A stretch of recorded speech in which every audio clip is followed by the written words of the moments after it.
Assalamualaikum warahmatullahi wabarakatuh. Selamat sore Sobat Kom, bertemu lagi di hari Kamis dalam acara Ngopi Sore, ngobrol pintar dan inspiratif persembahan Dinas Komunikasi dan Informatika Provinsi Kalimantan Timur yang bekerjasama dengan Diswe Kaltim. Sobat Kom dimanapun berada, tetap kita harus selalu menjaga kesehatan, istirahat yang cukup, jangan lupa tetap berolahraga untuk menjaga kondisi badan kita untuk selalu fit agar terhindar dari penyebaran COVID-19. Begitu juga acara Ngopi Sore kali ini tetap menerapkan protokol kesehatan yang berlaku. Sobat Kom dimanapun berada, mungkin pada di rumah, karena hari ini bertepatan dengan Isra Mi'raj Nabi besar Muhammad SAW. Jadi pastinya pada libur kerjanya. Ada di rumah pastinya. Untuk itu bisa menyaksikan langsung acara ini di live streaming Instagram Diskominfo Kaltim atau di live Facebook nomor 1 Kaltim milik Deswe. Sobat Kom, untuk ngopi sore kali ini kita akan ngobrol asik dengan mengangkat tema tren fashion di masa pandemi. Kita udah kehadiran dua narasumber kita pada ngopi sore kali ini. Yang pertama itu mungkin saya panggil dengan Ibu Fanti Wahyunur Vita ya, Ibu Fanti atau dipanggil Mbak nih? Mbak Aja. Nah, Mbak Fanti ini jauh-jauh dari Jakarta untuk mengisi acara ngopi sore kali ini. Luar biasa ya. Nanti kita perkenalan setelah ini. Mungkin saya perkenalkan narasumber kita yang kedua. Itu ada Gusti Muhammad Fahrizal. Dia mempunyai sekolah model fashion ya di Samarinda. Sudah terkenal untuk kegiatan fashion di Samarinda. Selamat sore Mas Rizal. Selamat sore Kak Rizal. Oke, selamat sore. Selamat sore juga Mbak Fanti. Lupa saya tegur tadi ya. Sore, Mas Mbak Fanti nggak negur, jadi saya lupa juga Mbak. Nah, untuk sore ini kita memang akan mengangkat mengenai tren fashion di masa pandemi. Tapi sebelumnya kita akan mengobrol asik dulu dengan Mbak Fanti untuk bercerita mengenai mengapa sih Mbak Fanti menggulati dunia fashion. Boleh Mbak Fanti silahkan bercerita. Sebetulnya dari kecil itu suka sesuatu yang etnik. Oh, dari kecil ya? Dari kecil, jadi suka banget. Waktu itu inget ke Bali, waktu masih SD, itu ada gelang yang di warna-warni dari benang. Itu lucu banget. Di situ berpikir ini gimana caranya bisa jadi seperti ini lucu banget dan sebagainya. Nah, dari situ ternyata ketertarikan atas barang seni itu semakin menyeruak ya kalau bahasa dramatisnya gitu kan, sampai akhirnya kebawa sampai sekarang. Padahal latar belakang pendidikan saya adalah teknik perencanaan wilayah dan kota. Oh, teknik perencanaan. Tapi jauh itu banget. Termasuk juga Mbak. Ya, ada desainnya juga. Ada desainnya juga ya. Iya, ada desainnya juga. Kalau dulu sekolahnya adalah mendesain kota, wilayah, sekarang mendesain motif dalam suatu kain atau mendesain baju, tas dan sebagainya gitu. Terus Sandra itu kan berdiri tahun 2008. 2008 berarti sudah 13 tahun. 13 tahun Ya? di Samarinda. Baru 13 tahun. Baru 13 tahun. Udah pindah-pindah kayaknya. Di Samarinda aja dari awal. Di Samarinda, gitu. Tapi alhamdulillah udah ada di outletnya, ada di beberapa kota. Yang terakhir ada di Kemang Village di Jakarta dan di Ion Mall Cibubur. Ada 3 outlet ya? Ya, offline-nya. Mungkin saya ke Mas Rizal. Ini biasa kalau saya dengar dari teman-teman model biasa dipanggil Uncle ya? Iya betul. Panggil Uncle Rizal. Nah mungkin Uncle Rizal bisa bercerita tentang sekolah modelnya. Karena kita di sini mengangkat tema mengenai tren fashion di masa pandemi. Boleh? Dari Mas Rizal? Iya. Untuk saat ini sekolah modelnya Rizal Fashion sendiri udah berdiri eksistensinya 7 tahun. Kalau di bidang modeling udah 14 tahun yang lalu, tapi eksistensinya di 7 tahun sampai yang ke-7 anniversary tadi. Yang kemarin anniversary di Miton ya? Di Selika. Selika, oke salah saya. Karena saya hadir waktu malam itu di Selika ya. Nah itu mengangkat apa Mas Rizal ya? Iya, kemarin itu Rizal ngangkat ini busana yang saya bawa itu dari anak-anak itu dari balita sampai remaja itu saya ngangkat busana pesta glamor. Ya juga ada casualnya, saya angkat ready to wear-nya jeans temanya. Tapi itu termasuk dengan tren di masa pandemi juga? Iya, salah satunya. Yang terpenting mereka bisa mengenakan tuh berasa nyaman dikenakan ya kan, terutama untuk anak-anak ini pada saat kondisi pandemi seperti ini Kak. Nah buat Mbak Fanti mungkin dari tren, mungkin saya tahu dari untuk tren maskernya ya yang terkenal di masa pandemi ini. Nah untuk penjualannya itu seperti apa Mbak? di trennya? Boleh aku cerita sedikit ya? Boleh Kenapa dong. Harus tahu-tahu banyak juga boleh. tahu-tahu ada masker di Hesandra gitu kan? Jadi gini, pada saat pandemi mulai itu bulan Maret, seluruh dunia itu kan Ya, gagap. seluruh dunia di bulan Maret ya. Ya kan? Itu Terasa ini udah banget. ulang tahun nih ya.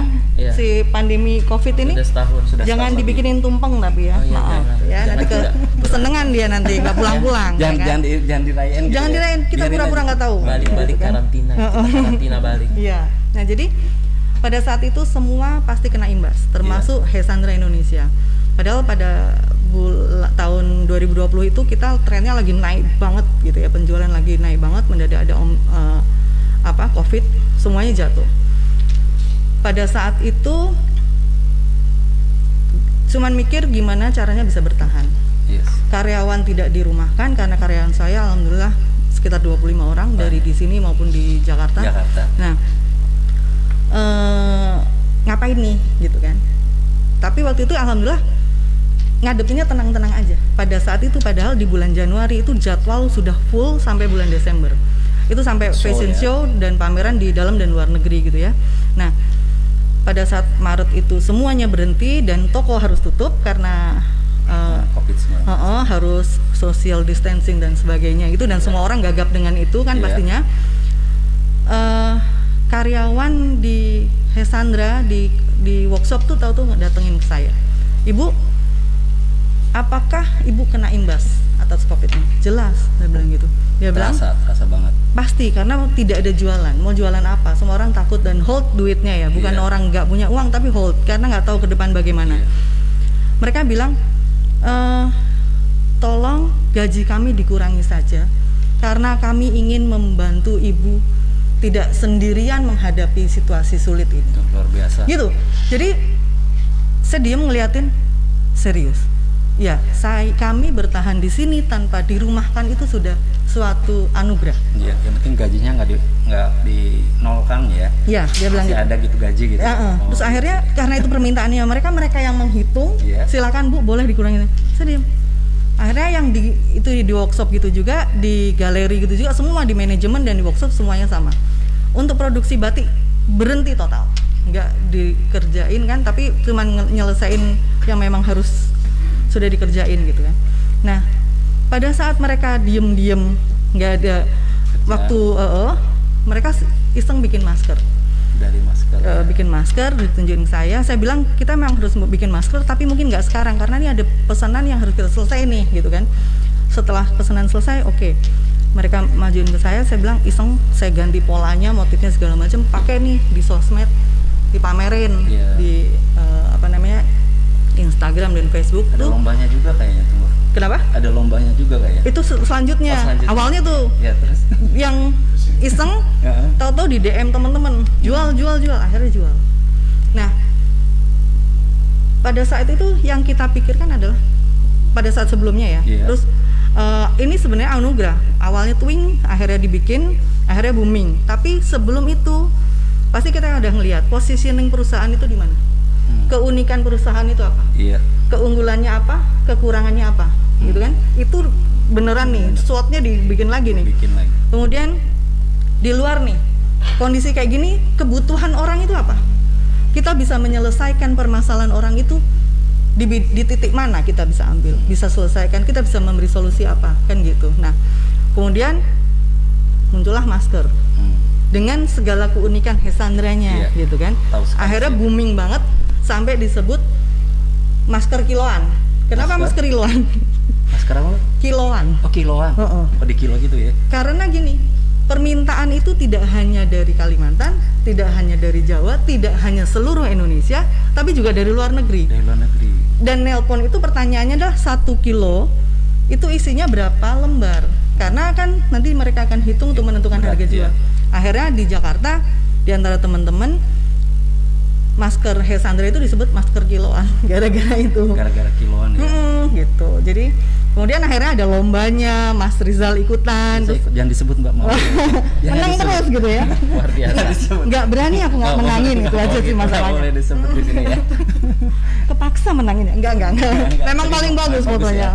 Fotonya pokoknya luar biasa. Berarti ada bakat ya? Oh, banget. Enggak, bakatnya tenggelam.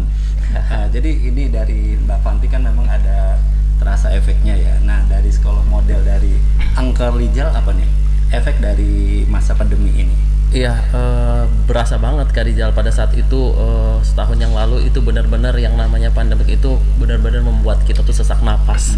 Dalam artian kegiatan benar-benar di off kan, saya tidak ada aktivitas dan saya tidak habis berpikir untuk bagaimana ke depannya. Jadi kemarin saya sempat banting setir untuk ke arah makanan gitu, makanya adanya food RFS itu. Ada makanan? Iya Kak, saya mencoba untuk beralih ke makanan dalam bentuk stick gitu. Saya coba buat, ternyata peminatnya luar biasa untuk Kalimantan Timur. Online? Iya gitu. Nah, tapi di masa pandemi ini dari Angker Rijal, dari Sekolah Fashionnya itu ngadain event tapi tetap mengangkat tren fashion di masa pandemi juga nggak? Iya, berjalannya 1 tahun kegiatan saya tetap produktif. Kemarin saya ada beberapa kali mengadakan show tunggal di salah satu mall terbesar di Samarinda. Ya, Big Mall. Ya, Big Mall. Ya, yang luar biasa support saya. Nah, itu 2 kali event di situ saya mengangkat tema Lollipop, Romantic of Lollipop. Tapi tetap menggunakan masker ya? Tetap kita harus tekankan masker untuk digunakan pada saat tampil. Kemudian saya mengangkat tema The Power of Sarung Samarinda. Oh iya. Iya. Itu di mana acaranya Mas Ri? Ya, di Big Mall Kak Big Mall Rizal. juga ya.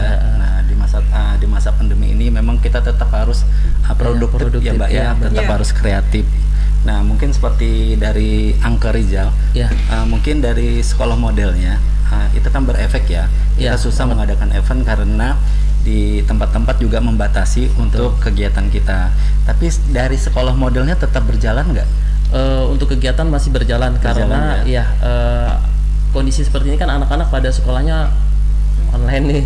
Jadi aktivitasnya tetap ada, cuman kita batasi waktunya juga sama jumlah kegiatan anaknya Kak Rizal. Jadi kegiatannya ada Senin, Kamis, Sabtu, sekolah modelnya tetap berjalan. Itu tadi kembali ke waktu dan jumlah yang saya akan didik itu terbatas gitu Kak. Oh iya. Nah, yang saya tahu juga antara Mbak Fanti dengan Angker Rijal ini pernah berkolaborasi ya. Waktu itu kalau nggak salah di Hari Batik Nasional. Tapi sebelum kita berbincang lebih dalam lagi, kita akan break sebentar. Kita santai dulu, kita ngopi. Kita akan kembali lagi di segmen kedua. Di segmen kedua kita akan mengobrol lebih asik lagi dengan 2 narasumber kita pada ngopi sore kali ini dengan Mbak Fanti dan Angker Rijal. Jadi sebelumnya kita break sebentar untuk melanjutkan di segmen kedua. Jangan lupa tetap di Ngopi Sore, ngobrol pintar dan inspiratif, persembahan Dinas Komunikasi dan Informatika Provinsi Kalimantan Timur.